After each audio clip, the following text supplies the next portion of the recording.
Hi friends, welcome to Broken Hero SK gaming channel. இந்த வீடியோவில் என்ன பார்க்க போகிறோன்னா ஹெச்டிஆர் செட்டிங்ஸ் பற்றி பார்க்க போகிறோம்.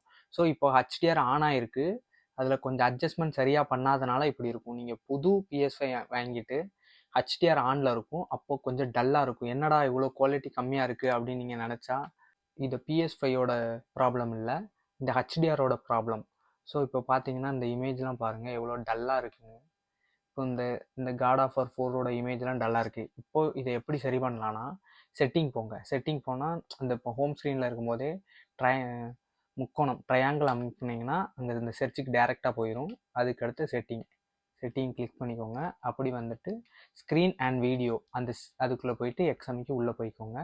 ஸோ வீடியோ அவுட்புட்டில் ரைட் சைடு வந்துக்கோங்க. ரைட் சைடு கீழே அப்படியே ஸ்க்ரோல் பண்ணிட்டு வந்தீங்கன்னா இங்கே ஹெச்டிஆர் இருக்கும், கலரில் ஹெச்டிஆர்னு இருக்கும். இங்கே ஆல்வேஸ் ஆன் இருக்குது.